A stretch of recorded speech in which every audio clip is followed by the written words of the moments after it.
Hey everybody, so there's been a lot of anticipation for me getting this guitar strung up, and I want to thank everyone who's been asking how it's going and offering me encouragement along the way. So this is guitar number 1, serial number 001, out of hopefully many more to come. So there's a lot of things I could sit here and beat myself up over doing better next time, but just sitting back and looking at it, I'm extremely proud. I think it turned out as well as any first guitar, and probably better than the expectations for most first guitars, because really poured a lot of time and heart and effort into setting up the shop and the tools and fixtures and jigs, and not just making a guitar, but really making a shop that's capable of making guitars. So thanks everyone who's been encouraging. I really do appreciate it. It has helped me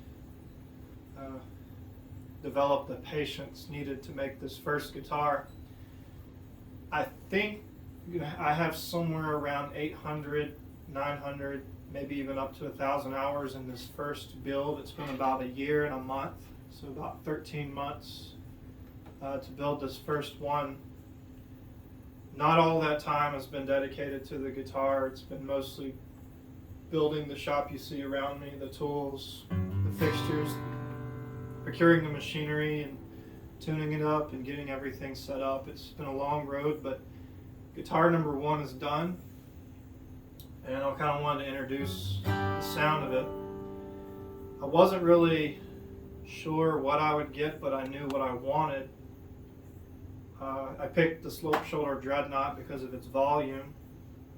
It's a big body guitar, it's a dreadnought. I play bluegrass and old time music, so I needed something that could hopefully cut through the banjos and mandolins that you play with in bluegrass. So I have to say I got a loud guitar. I don't know how much of it comes through on the camera, but it's very loud. It's actually hard to talk over.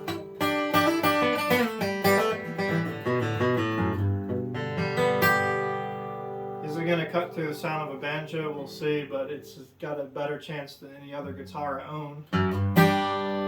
So I'm extremely pleased with the volume. As far as the tone, the trebles are really clear. I was surprised. I wasn't expecting to get extremely clear trebles on the first try.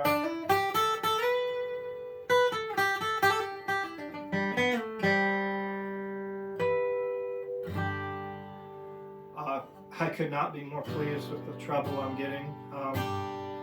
The mids I expected to be good, so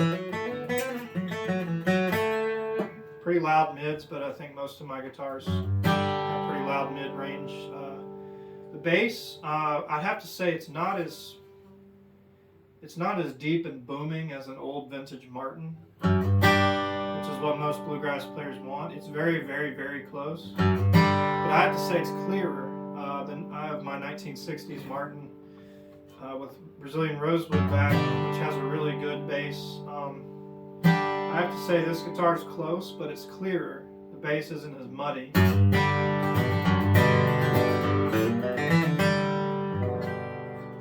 I don't know if you can hear it through the camera, but it's got a pretty good bass chug.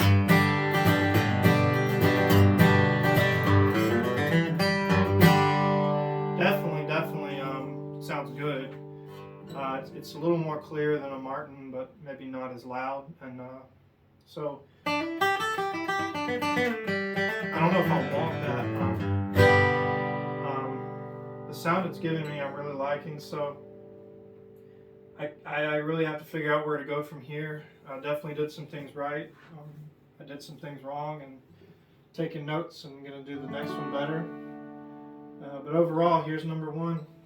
I couldn't be happier, and I'm going to take a couple weeks to just play it and not do any more work. I'm not going to start on the second guitar until the first week of May. I'm going to give myself some time to enjoy this guitar, take it out, play it, show it to people. So if you're interested in playing it, shoot me a text. I love anybody that wants to hear it and play it to come by my shop or meet up somewhere around town. Get a chance to play it a little bit. So thanks again everyone. So number 1.